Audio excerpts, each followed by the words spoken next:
The great hall of the Galactic Council was silent. This silence was not peaceful. It was the kind of silence that came before bad news, the kind that made every creature in the room hold their breath and wait. Ambassador Chen Wei stood near the back of the chamber. She was a small woman with gray hair tied in a simple knot. Her dark eyes watched the holographic display in the center of the room. The display showed a cluster of planets. One by one, the planets turned from green to red. Red meant dead. Red meant consumed. 12 colonies lost in the past month, High Arbiter Zixtal announced. His voice clicked and buzzed through the translator. He was an insectoid being, tall and thin, with 4 arms and compound eyes that reflected the red light from the display. The void swarm continues to spread. Nothing stops it. Murmurs filled the chamber. Fear had a smell in this place. Chen could detect it even through the environmental filters. Representatives from 40 different species sat in curved rows around the central platform. They all had the same look. Desperation. Our fleet engaged the swarm at Kepler 442b, a military officer reported. He was from the Kryn species, built like a walking tank with blue scales. We lost 300 ships. The swarm consumed them. It grew larger, more murmurs. Someone made a sound like crying. Chen watched and listened. She did not speak. Not yet. The void swarm was unlike anything the galaxy had seen before. It was not a fleet of ships. It was not an army. It was something alive. Something that ate everything in its path. It wrapped around planets like a blanket made of black fog. Within days, the planet was gone, consumed, turned into more swarm. The worst part was how it moved. The swarm lived in the upper atmospheres of worlds. It floated in the clouds, impossible to reach without destroying the planet itself. Space weapons were useless. They either missed or caused more damage to the world they were trying to save. Ground forces that went down never came back up. The Quellan hierarchy suggests we build a containment field, one representative offered. He stood, his tentacles waving nervously. We surround the affected sectors, trap the swarm inside. That condemns 40 billion lives to death, another voice objected. Better 40 billion than 400 billion when it spreads further. Arguments erupted.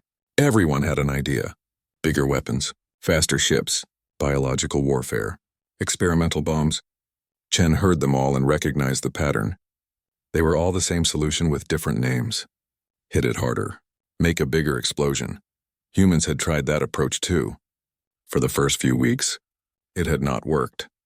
Commander Sarah Okonkwo sat beside Chen. She was younger, with dark skin and military bearing. Her uniform was crisp despite the long journey to the council chamber. She leaned close to Chen and whispered, "Should we tell them?" "Not yet," Chen replied softly. "Let them finish." 2 more hours passed. 18 different proposals were presented. 18 variations of the same failed strategy.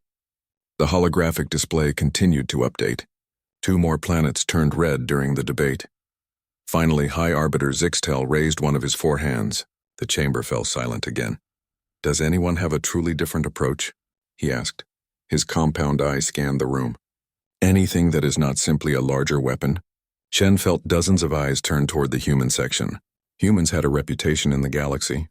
They were the strange ones, the unpredictable ones, the ones who solved problems in ways that made no sense to anyone else. She stood slowly. "Ambassador Chen." Zixtal acknowledged. "Does humanity have a proposal?" "We do," Chen said. She walked to the center platform. Her footsteps echoed in the vast chamber. She connected her data pad to the holographic system. "But you will think it is crazy."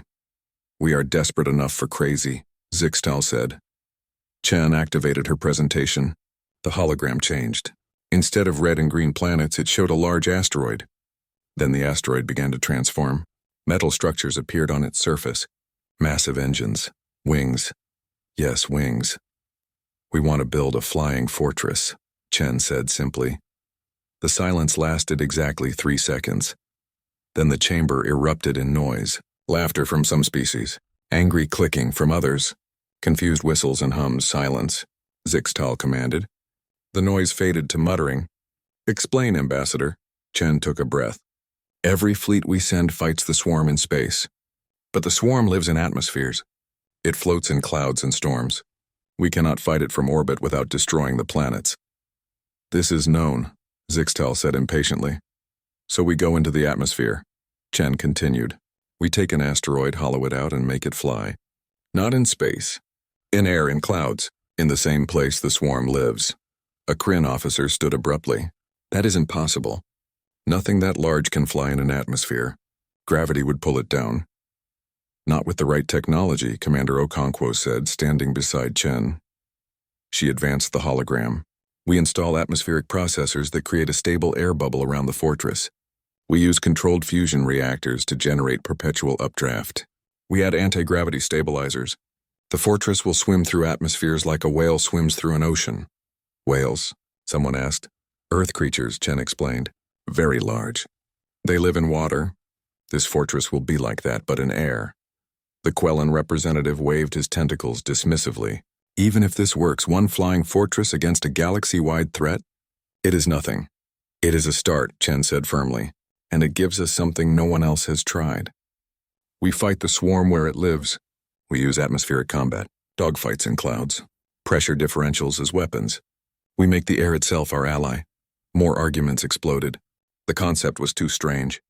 Too risky. Too human. High Arbiter Zixtel studied the hologram. His antennae twitched, a sign he was thinking hard. Finally, he raised his hand again. This is indeed the most absurd proposal we have heard today, he said. Chen's heart sank. However, it is also the only proposal that attempts something genuinely different.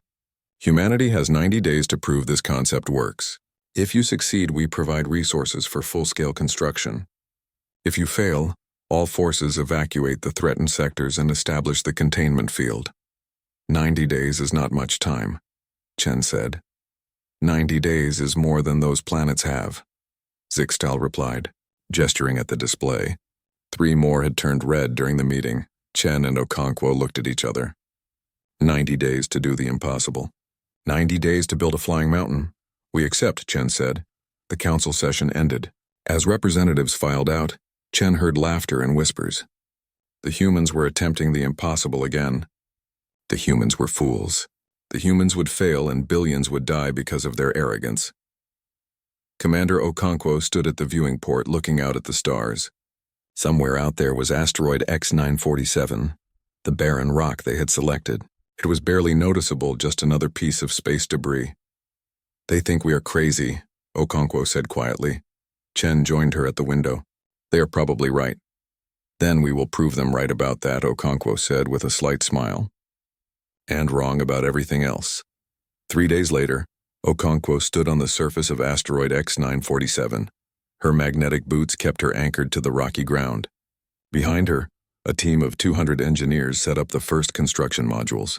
Supply ships arrived every hour, bringing materials and equipment.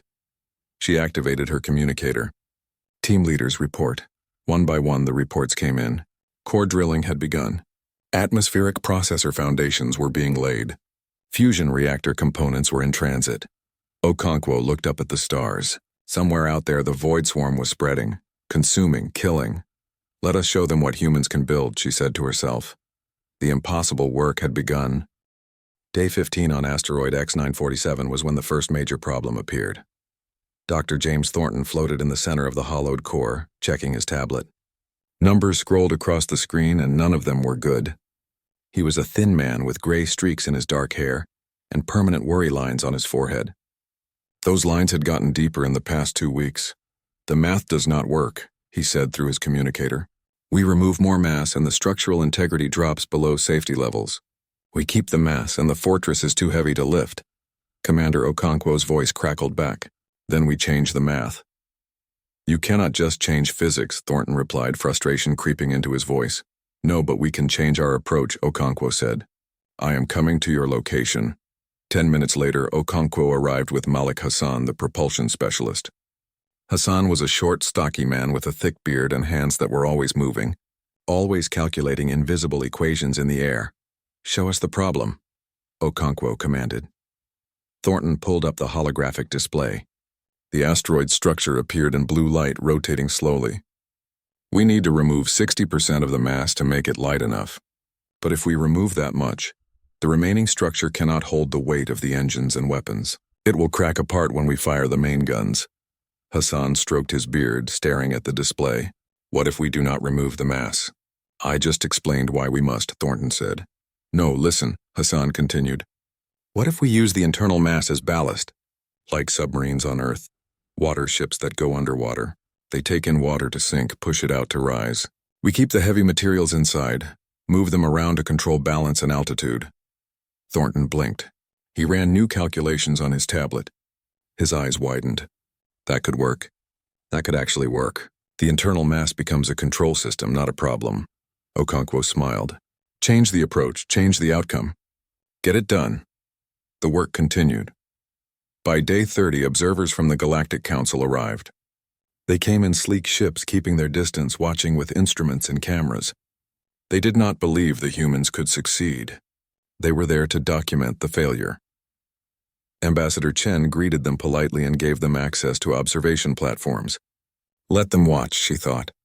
Let them see what humans could do when the galaxy doubted them. The asteroid no longer looked like an asteroid. The surface was covered in scaffolding and construction modules. Massive atmospheric processors rose from what would become the fortress's back. They looked like metal mountains, each one as tall as a skyscraper. Their purpose was simple but revolutionary. Create and maintain a bubble of breathable atmosphere around the entire fortress. Even in space, especially in planetary atmospheres, this is insane, one alien observer said. He was from the Quellan species, his tentacles waving in agitation. They are building weather systems on a rock. Humans often appear insane, his companion replied. Then their insanity works. Inside the fortress, teams worked day and night. The core had been transformed into a maze of passages and chambers. Fusion reactors sat in protected wells, their power cables running through the structure like veins. These reactors would do more than power the fortress. They would create the thermal differentials needed to generate artificial updraft, making the fortress float. Malik Hassan worked on the propulsion system with barely any sleep. His team had installed arrays of what they called atmospheric drives. They looked nothing like traditional space engines. Instead of rockets, they used principles of aerodynamics and pressure manipulation. Explain it to me again, Okonkwo said during an inspection. In simple terms, Hassan gestured to the massive fin-like structures being attached to the fortress's sides. In space, you push against nothing, so you need rocket thrust. In an atmosphere, you have something to push against, air. These drives manipulate air pressure. We create low pressure above the fortress, high pressure below. The difference generates lift. Combined with the thermal updraft from the reactors, we can make something this massive float like a leaf. And the wings? Okonkwo asked, pointing to the enormous metal structures being assembled. Control and stability, Hassan said.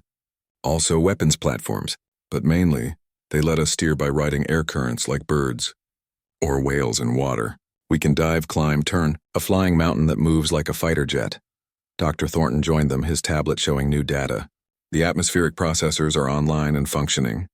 We successfully created a stable air bubble around the construction zone. Alien observers are very confused about why they can suddenly breathe without helmets on an asteroid. Let them be confused, Okonkwo said. We have 59 days left. Will we make the deadline? Thornton's expression grew serious. We will. But Commander, I need to tell you something. My daughter lives on New Mombasa. That is one of the colonies in the swarm's projected path. Okonkwo put a hand on his shoulder. Then we build this fortress and we save her colony. That is why we are here. Thornton nodded, blinking away tears. He returned to his work with renewed determination. Day 45 brought the first test. The fortress, now officially named Skyhold, had been moved to a nearby planet with a thick atmosphere. The planet was uninhabited, chosen specifically for testing. Alien observers gathered in orbit, their instruments ready to record the failure they expected. Ambassador Chen stood on Skyhold's bridge. It was a massive room with windows that showed the planet below. Control stations surrounded her, each manned by focused crew members. All stations report ready, Okonkwo said. She stood at the command center, hands clasped behind her back. Atmospheric processors at full. Power, one technician called. Fusion, reactors stable, another reported. Propulsion, systems online. Okonkwo looked at Chen. This is the moment, if it fails. We have 45 days to start over or admit defeat. It will work, Chen said with more confidence than she felt. Okonkwo nodded. Begin descent. Skyhold dropped toward the planet. The asteroid fortress, 2 kilometers across and weighing billions of tons, fell like a rock. Gravity pulled it down faster and faster. In the observation ships, alien crews watched their instruments with anticipation. The humans were about to learn a hard lesson about physics. Engaging atmospheric drives, Hassan called from his station. Activating lift systems. Redirecting reactor output. The planet's atmosphere thickened around them. Skyhold shuddered. The artificial atmosphere bubble stabilized, creating a pocket of breathable air that moved with the fortress. Then something remarkable happened. Skyhold stopped falling. The massive fortress hung in the air, 2 kilometers of metal and rock floating in the sky like it weighed nothing. The atmospheric drives hummed with power. The fusion reactors generated thermal currents that wrapped around the structure. The wings caught the wind. Altitude holding steady, Hassan reported, his voice shaking with excitement. We are flying. We are actually flying. On the bridge, cheers erupted. Engineers hugged each other. Some cried. Others just stared in disbelief at their own success. Okonkwo allowed herself a small smile. Take us higher. Skyhold rose through the atmosphere. It moved slowly at first, then with increasing speed and grace. The fortress tilted, turned, demonstrated maneuverability that should have been impossible for something its size. In orbit, the alien observers sat in stunned silence. They did it, the Quellan observer whispered. Those mad humans actually did it. His companion did not respond. He was too busy updating his report to the council. The impossible had become real. For the next 15 days, Skyhold underwent intensive testing. It dove through storm systems, demonstrating how it could hide in weather patterns. It practiced rapid altitude changes, showing how it could use gravity and lift as tactical tools. Weapon systems were installed and tested, turning the fortress into a flying battleship, unlike anything the galaxy had ever seen. On day 60, the testing phase ended. Ambassador Chen transmitted the results to the Galactic Council. High Arbiter Zixtal reviewed the data, his antennae twitching rapidly. This should not be possible, he said. But it is, Chen replied through the communication channel. Humanity has proven the concept. Now we need resources to finish construction and build defensive systems. The Void Swarm will not wait. Zixtal was silent for a long moment. Then he spoke in his clicking voice. The Council approves full resource allocation. Complete your fortress, Commander Okonkwo. The galaxy is watching, and for once we are watching with hope instead of doubt. The transmission ended. On Skyhold's bridge, Okonkwo looked out at the stars. Somewhere out there, the Void Swarm was spreading, consuming worlds, killing billions. Time to finish this, she said. And then time to hunt. The crew returned to work. The flying fortress was real. Now it needed to become a weapon. The galaxy had given humanity 90 days to prove an idea. They had done it in 60. The remaining 30 days would be spent preparing for war. Kepler 442b looked beautiful from orbit. Blue oceans, green continents, white clouds that swirled in peaceful patterns. 3 million people lived on its surface, in cities built with hope and dreams of a better future. But the beauty was a lie. Commander Sarah Okonkwo stood on Skyhold's bridge, watching the planet through the main view screen.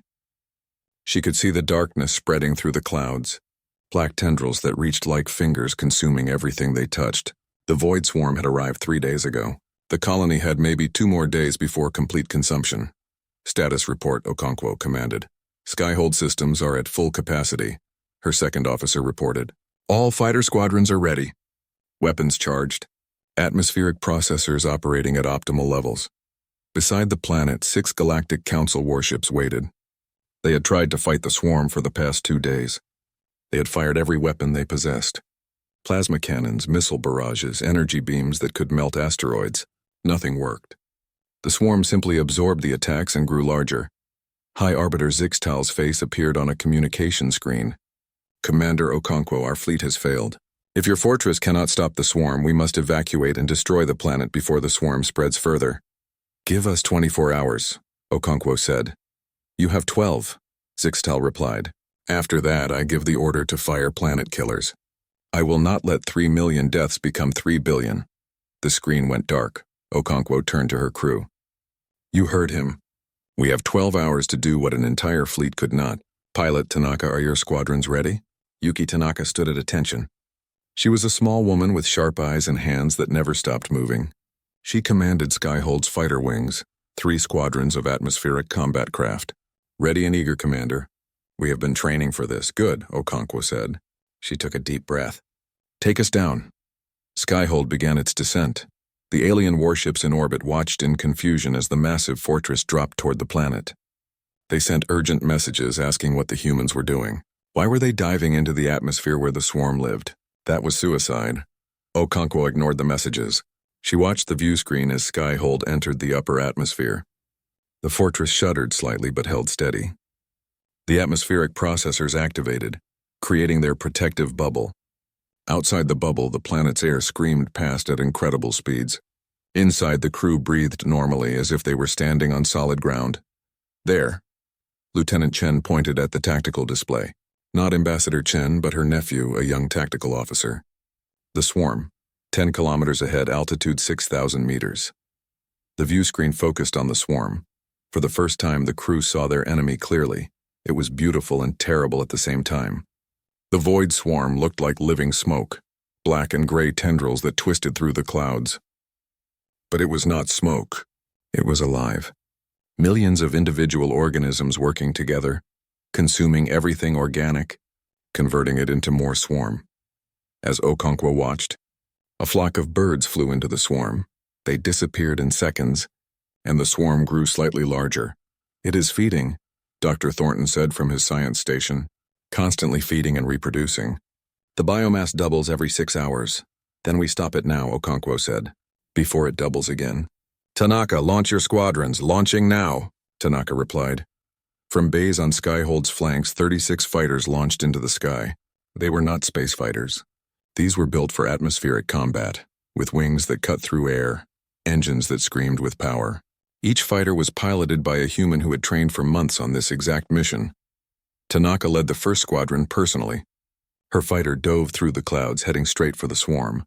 All wings spread formation. Remember your training. The swarm moves like a liquid. It flows and adapts. Do not let it surround you. The fighters engaged. The battle that followed was unlike anything seen in galactic history.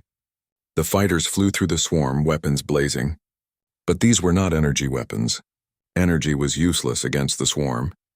Instead, the humans used incendiary rounds, fire that burned at extreme temperatures. They used chemical weapons that disrupted the swarm's cellular structure, and they used the atmosphere itself. Pull up through the thermal layer, Tanaka commanded. Her fighter climbed rapidly. The swarm followed, tendrils reaching for her. But as the swarm rose, it hit a layer of superheated air created by Skyhold's reactors. The heat burned through the leading edge of the swarm. Thousands of organisms died instantly. It works, another pilot shouted. The heat barriers work.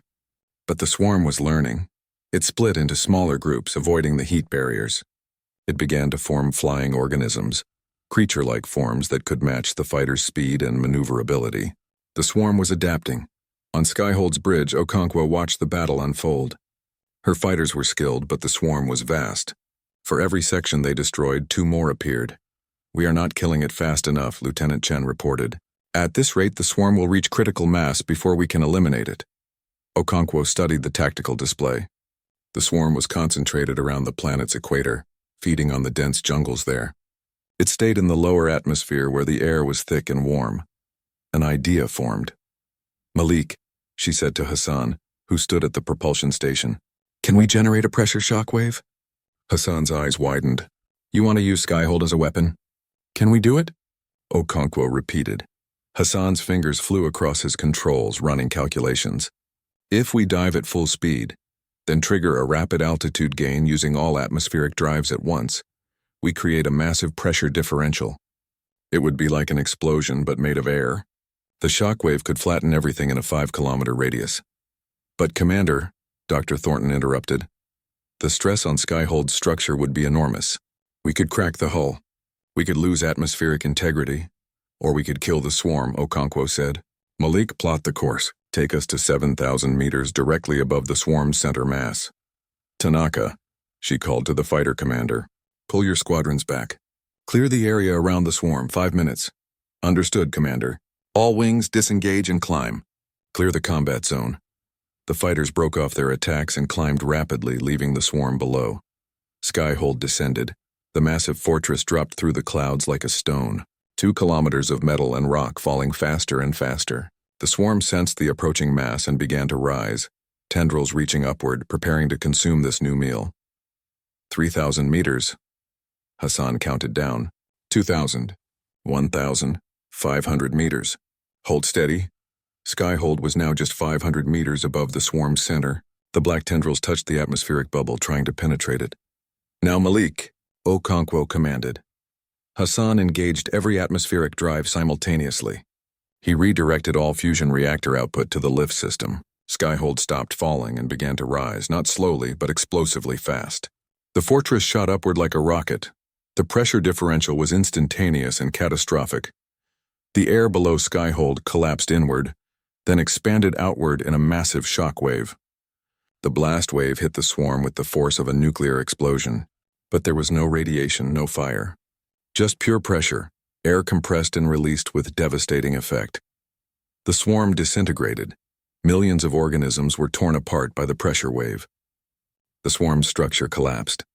What had been a cohesive mass became scattered particles that fell from the sky like black rain. On the bridge, alarms screamed. Skyhold shuddered violently. Metal groaned under stress. A crack appeared in one of the main view windows. Hull breach in Section 7, someone shouted. Ceiling breach. Another voice responded. Structural integrity at 60%, Dr. Thornton called out. But holding. We are holding together. Slowly, the shaking stopped. Skyhold stabilized at 12,000 meters. Below them, the skies were clear.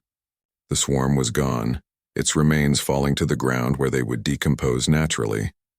Silence filled the bridge. Then, quietly, someone began to clap. Others joined. Within seconds, the entire bridge crew was cheering, crying, hugging each other. Tanaka, Okonkwo said, her voice steady despite the emotions she felt. Send your squadrons to sweep the area. Make sure no swarm organisms survived. Sending them now, Commander. And Commander? That was brilliant. In orbit, the Galactic Council ships had watched everything. High Arbiter Zixtal stared at his instruments in disbelief. The swarm was gone. The impossible humans had done it again. He opened a communication channel. Commander Okonkwo, you have saved 3 million lives today. The Galactic Council recognizes your success. Thank you, High Arbiter, Okonkwo replied. But our work is not finished. How many other colonies are under attack? There was a pause. 17 colonies are currently facing swarm incursions. 7 more are in the projected path. Okonkwo looked at her crew. They were tired. Some were injured. Skyhold had taken damage. They needed rest and repairs, but there were 17 colonies dying right now. Give us the coordinates, Okonkwo said. All of them. We will need support ships for repairs and resupply. But Skyhold is ready to continue. Dr. Thornton approached her quietly. Commander, my daughter's colony is on that list. Okonkwo nodded. Then we go there next. Helm set course for New Mombasa. The emergency session of the Galactic Council lasted 14 hours. Ambassador Chen Wei stood at the central podium, presenting footage from Skyhold's battles. In the past 6 weeks, the fortress had engaged the Void Swarm at 12 different colonies. 12 victories, 12 worlds saved. 0 losses, the numbers spoke for themselves.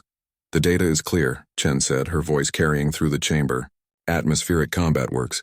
The swarm cannot adapt to an enemy that fights on its own level, in its own environment. But Skyhold cannot be everywhere at once. The swarm is spreading faster than one fortress can contain. High Arbiter Zixtal leaned forward, his compound eyes reflecting the holographic displays. What do you propose, Ambassador? We build more fortresses, Chen said simply. Not just human fortresses. Every species in this council should construct their own. We share the technology. We create a network. When the swarm appears, the nearest fortress responds. Murmurs filled the chamber. Some were excited. Others were skeptical. Admiral Kreenal stood up. He was from the Kryn species, the same race as the military officer who had doubted humans months ago. But Kreenal had watched Skyhold's battles personally. He had seen the impossible become real. The Kryn Dominion supports this proposal, Kreenal announced. We request full access to human fortress designs and construction techniques. We will begin building immediately. Others began to stand, voicing support. The Avian Collective, the Aquatic Union, The Quellan hierarchy, species that had once laughed at the human idea now competed to be next in line. The Council approves the Fortress Initiative, Zixtal declared. All member species may participate. Humanity will provide technical assistance. Construction begins immediately. Chen allowed herself a small smile. They had won the argument. Now came the hard part, teaching others to think like humans. 3 months later, construction sites dotted the galaxy. Each species approached the task differently, and that was where the problems began. Commander Okonkwo stood on the bridge of Skyhold 2, a larger version of the original fortress. She was watching a live feed from the Kryn construction site. What she saw made her close her eyes in frustration. "They are building an exact copy," she said to Dr. Thornton, who stood beside her, down to the smallest detail. "Is that not what we wanted?" Thornton asked. "No," Okonkwo said. "They are missing the point entirely." She opened a communication channel to the Kryn site. Admiral Krenal's face appeared on screen. Behind him, engineers worked on a structure that looked identical to Skyhold. "Admiral, we need to talk about your fortress design," Okonkwo said carefully. "Is something wrong?" Krenal asked. "We followed your blueprints exactly." "That is the problem," Okonkwo said. "Admiral, Skyhold was designed for humans. Our size, our strength, our way of thinking about three-dimensional combat. Your species is different. You are stronger, faster, your reflexes work differently. Your fortress should reflect that." Krenal's expression showed confusion. "But if we change the design, it might not work." "It definitely will not work if you just copy ours," Okonkwo said. "Think about your military history. How do your people fight? What are your advantages?" Krenal was silent for a moment. Okonkwo could see him thinking. "We prefer direct assault," he finally said. "We are built for close combat. Heavy armor, strong attacks." "Then build a fortress that reflects that," Okonkwo said. "Make it tougher, more armored. Add close-range weapons. Make it a battering ram that flies. Use your species' natural advantages." Understanding began to dawn in Krenal's eyes. "You are saying we should not copy your fortress. We should create our own version." "Exactly," Okonkwo said. "The principle is the same. Fight in the atmosphere, use air as a weapon. But the execution should be uniquely yours." Similar conversations happened across the galaxy. Each species had to unlearn their instinct to simply copy human designs. They had to understand the philosophy behind the fortress, not just the engineering. Ambassador Chen found herself traveling constantly, visiting construction sites, explaining concepts over and over. At the Avian Collective site, she spoke to their lead engineer, a bird-like creature named Skrida. "Your people understand flight better than any other species. You evolved with wings. Use that knowledge. But we build small, light structures," Skrida chirped, "not massive fortresses." "Then build a fortress that is light and fast," Chen suggested. "Use agility instead of strength. Make it dart and weave through the sky like your people do. Add precision weapons instead of heavy cannons. Your fortress should fly like a bird, not float like a whale." Skrida's feathers ruffled with excitement. Yes, I see it now. We have been thinking too much like humans. We need to think like ourselves." At the Aquatic Union site, the engineers faced different challenges.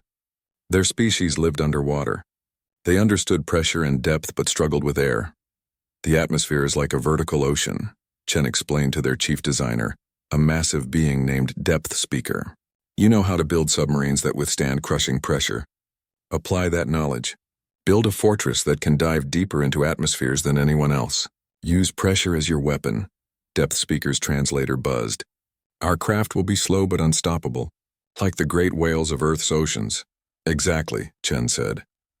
Slowly, the fortress network took shape. Each species created something unique. The Kryn built Iron Storm, a heavily armored fortress bristling with close-range weapons. It was slower than Skyhold but could take incredible punishment. The Avian Collective created Tempest Wing, a sleek, fast fortress that moved through the air with incredible grace. It could not take much damage, but it rarely got hit. The Aquatic Union designed Deep Pressure, a fortress that could dive into the crushing lower atmospheres of gas giants, places no other fortress could reach. By month 6, 7 fortresses were operational. By month 8, 15, each one different, each one reflecting its creator's unique strengths and culture.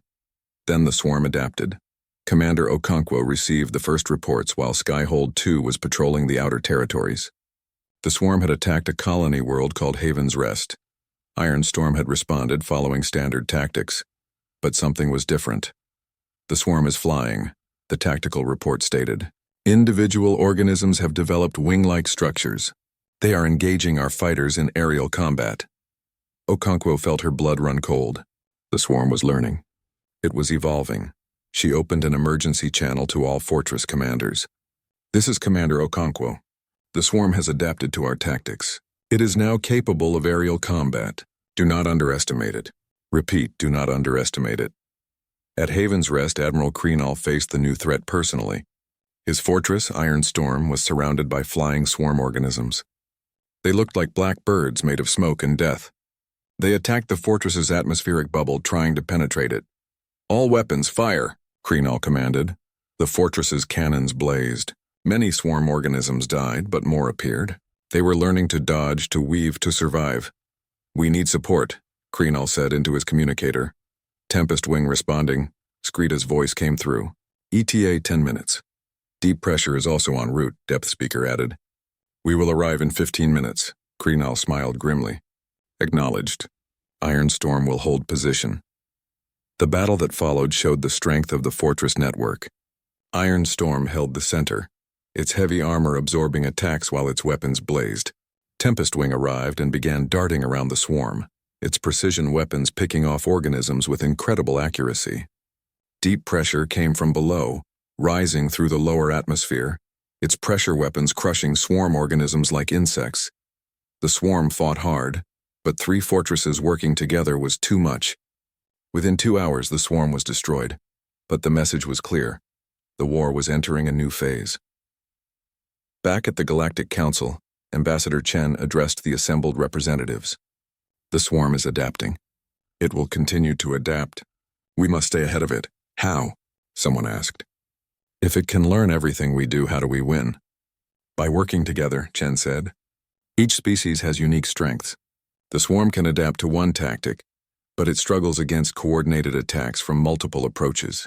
The fortress network is not just about having more ships. It is about combining our different ways of fighting into something the swarm cannot predict. High Arbiter Zixtal stood. Ambassador Chen is correct. From this point forward, all fortress deployments will be coordinated through a central command. No fortress acts alone unless absolutely necessary. Admiral Kreenall stood as well. The Kryn volunteer to lead the military coordination, but we will need human advisors. You taught us how to build fortresses. Now teach us how to use them together. Commander Okonkwo stepped forward. We will send tactical teams to every fortress. They will train your crews in coordinated operations. But understand this, we are not just fighting the swarm. We are fighting its ability to adapt. We must constantly change our tactics, surprise it, keep it off balance. Then we will become unpredictable, Kreenall said. Every battle will be different. Every attack will use new tactics, Chen nodded. Exactly. The swarm learns by pattern, so we become patternless. Over the next 2 months, the fortress network underwent intensive training. Mixed crews learned to work together. The journey to the galactic core took 40 days. 23 fortresses made the trip. Human, Kryn, avian, aquatic, and 6 other species, each bringing their unique fortress design. It was the largest coordinated fleet in galactic history, and they were heading into one of the most dangerous regions of space ever charted. Commander Sarah Okonkwo stood on Skyhold 2's bridge watching the view screens. The normal black of space had given way to brilliant colors. Radiation storms painted the void in shades of purple, blue, and green. Gravitational eddies pulled at the fortress, requiring constant course corrections. This was a place where physics went strange, where the rules that governed normal space bent and broke. Radiation levels increasing, Lieutenant Chen reported, still within tolerance, but barely. Dr. Thornton worked at his science station, instruments scanning the space ahead. The swarm's trail is getting stronger. Whatever it is heading toward, we are close now. Ambassador Chen Wei had insisted on coming despite the danger. She stood near the command chair, watching everything with sharp eyes. Have we heard from the other fortresses? All 23 are reporting in, the communications officer replied. Ironstorm and Tempest Wing are on our flanks. Deep pressure is maintaining position below us. The others are spread in defensive formation. Admiral Kreenall's face appeared on screen. His fortress was just 10 kilometers away, close enough to see through the viewport. Commander Okonkwo, my sensors are detecting an artificial structure ahead. It is massive. How massive? Okonkwo asked. Krenal paused. Larger than any planet we have encountered. It appears to be a sphere surrounding a star. Everyone on the bridge fell silent. A sphere around a star. That meant only one thing. A Dyson sphere, Dr. Thornton whispered. An ancient megastructure. We have theorized about them for centuries, but no one has ever found one. Until now, Okonkwo said. Take us closer. But carefully. If someone built that thing, they were far more advanced than we are. The fleet moved forward cautiously. As they drew closer, the structure resolved on their screens. It was indeed a sphere, but not a solid one. It was made of millions of panels and platforms, all arranged around a central star. The construction was so old that parts had fallen into disrepair, creating gaps and holes through which starlight leaked. And through those gaps, the void swarm was entering. Look at the patterns, Dr. Thornton said excitedly. The swarm is not attacking the structure. It is going inside it, like it is returning home. Okonkwo felt a chill. Are you saying the swarm came from this place? More than that, Thornton said, pulling up data on his screen. Look at these readings. The structure's interior has an artificial atmosphere. A stable one, maintained for thousands of years. And there are biological patterns in that atmosphere. Commander, I think the swarm was created here, deliberately. Ambassador Chen moved closer. Created for what purpose? I have a theory, Thornton said slowly. What if the swarm was designed as a terraforming tool, a biological system that could consume dead matter and recycle it, break down old used worlds and convert them into raw materials for new worlds? Then what went wrong? Okonkwo asked. Its constraints failed, Thornton said. Something that was supposed to only consume dead matter began consuming living matter too. It forgot its purpose and became a mindless consumer. Skrita's voice came through the communication channel from Tempest Wing. If it was created here, can we destroy it here? Or reprogram it, Dr. Thornton said. If we can access the central control systems, we might be able to restore the original parameters. Make it remember what it was supposed to do. Admiral Krenal's voice was grim. That would require entering the structure, taking the fight inside. Into an artificial atmosphere inside a structure that has been abandoned for thousands of years. Depth speaker added from deep pressure. With the swarm concentrated there, it will be the most dangerous mission any of us have faced. Okonkwo looked at her crew. She saw fear on their faces. But she also saw determination. If we turn back now, the swarm continues to spread. Eventually, it consumes everything. This is our chance to end it. All of it. Forever. She opened a fleet-wide channel. All fortress commanders, this is Okonkwo. I will not order anyone to follow me into that structure. The risk is too great. But I am going in. Skyhold 2 will enter the sphere and search for the control center. Any fortress that wishes to join me is welcome. Any that wishes to remain outside to provide support, that is also acceptable. This is a volunteer mission only. For a moment, silence filled the channel. Then Admiral Krenal spoke. Iron Storm volunteers. The Kryn do not abandon their allies. Tempest Wing will fly with you, Skrita said. The Avian Collective stands with humanity. Deep pressure descends together with you, Depth Speaker added. One by one, all 23 fortresses volunteered. Okonkwo felt tears in her eyes. Then we go together. All fortresses follow Skyhold 2. We enter through the largest gap in the structure. Stay in formation, watch for the swarm. And whatever happens, we face it as one. The fleet moved forward, entering the ancient megastructure. Inside, they found a world beyond imagination. The interior surface of the sphere was covered in decaying machinery and ancient structures. Rivers of energy flowed between panels. And everywhere, the void swarm moved through the artificial atmosphere like schools of fish in an ocean. But the swarm did not attack immediately. It seemed confused, as if it recognized the fortresses as intruders but also as something it should not consume. It is hesitating, Dr. Thornton said. There must be residual programming telling it not to attack artificial structures. How long will that last? Okonkwo asked. Unknown. We should move quickly. The fleet descended deeper into the structure, following energy readings toward what appeared to be a central hub. The journey took hours, navigating through massive corridors and past structures built on a scale that made planets look small. Then they found it. The control center. It was a floating platform the size of a city, suspended in the center of the sphere. Energy conduits connected it to every part of the structure, and surrounding it like a protective blanket was the densest concentration of swarm they had yet seen. The swarm is protecting it, Ambassador Chen observed. It knows this place is important. We need to reach that platform, Dr. Thornton said. The control system should still be active. If I can access them, I can try to upload new parameters.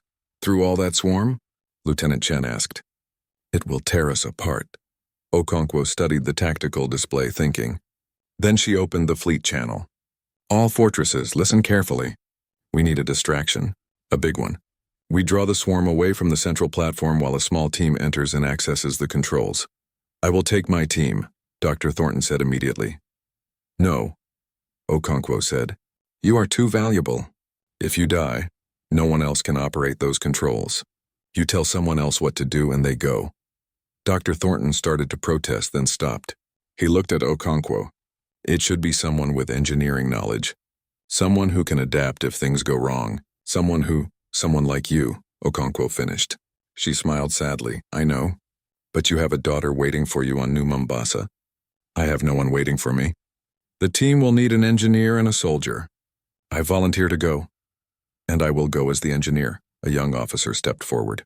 Her name was Rita Vasquez, one of Dr. Thornton's assistants. I know the control systems Dr. Thornton taught me. Okonkwo nodded. Then it is decided. The rest of the fleet creates the distraction.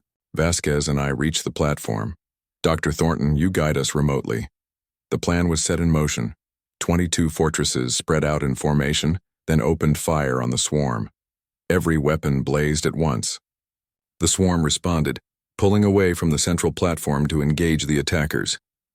In the chaos, Skyhold 2 made a silent, fast approach to the platform. Okonkwo and Vasquez took a small shuttle, flying beneath the fortress's protective shadow until they reached the ancient structure.